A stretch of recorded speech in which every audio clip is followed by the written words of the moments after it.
He refers to above as the super-apostles are Hebrews whose authority he does not question, but he tries to match their qualifications with his own. Since many boast according to human standards, I will also boast. 2 Corinthians 11:18. Brandon argues that Paul's super-apostles are indeed the original apostles of Jesus. Ibid. pp. 152–153. Paul, curiously, despite his exceeding agitation over their activity, never names them. Whoever they were obviously Christians of great authority or representative of leaders of great 72. Development of the Christian doctrine authority. For they were able to go among Paul's own converts and successfully present a rival interpretation of the faith. Moreover, although he is so profoundly disturbed by their action, Paul never questions their authority as they did his.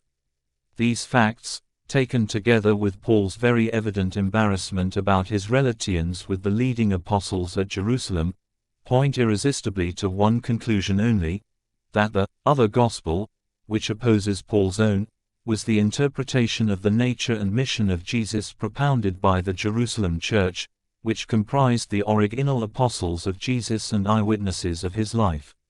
Not all biblical scholars agree that the super-apostles were the original apostles, and that the different gospel was that of the Jerusalem church, but for some there is a very good case for their being so. In fact, the very name super-apostles seems to be evidence. Who else would fit such a name? The passage we quoted earlier from Acts 21:20–26 demonstrates that the original apostles had differing views from Paul, and they had the authority to enforce those views, at least by writing to the Gentile converts to abstain from what has been sacrificed to idols and from blood and from what is strangled and from fornication. This is important because, as stated before, Paul never met Jesus. He had no first-hand knowledge of Christ's teachings. Yet most of what we know about the very early years of Christianity comes from Paul's letters. And the gospel of Christ that has survived has come through the Pauline tradition. All this means that we do not know for certain what the original followers of Jesus taught. And more importantly, we do not know how much of Jesus' own teaching has reached us unflavored by Paul's understanding and that of his tradition. One thing we do know is that the differences among the early members of the church were deep and divisive. Paul's letter to the Galatians makes that clear. Scathingly, Paul exhorts his readers to stick to the gospel he had delivered to them. Where did the concept come from? 73 I am amazed that you are so quickly forsaking the one who called you by the grace of Christ for a different gospel. But even if we or an angel from heaven should preach to you a gospel other than the one that we preached to you, let that one be accursed.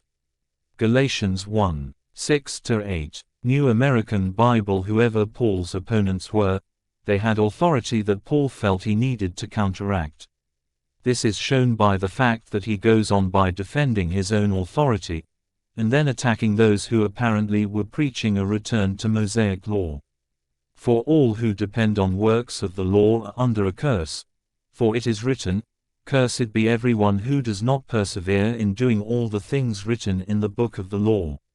And that no one is justified before God by the law is clear, for the one who is righteous by faith will live. Galatians 3:10–11. New American Bible. In fact, the above verse shows that Paul actively fought against those who observed Mosaic law. This is reinforced by the following verses. Once again I testify to every man who lets himself be circumcised that he is obliged to obey the entire law. You who want to be justified by the law have cut yourselves off from Christ, you have fallen away from grace. Galatians 5:3–4. New Revised Standard Version. One of the strongest pieces of evidence that Paul's opponents were the original apostles comes in Galatians 2:6–14, and from those who were supposed to be acknowledged leaders. 74. Development of the Christian doctrine. What they actually were makes no difference to me. God shows no partiality. Those leaders contributed nothing to me. On the contrary, when they saw that I had been in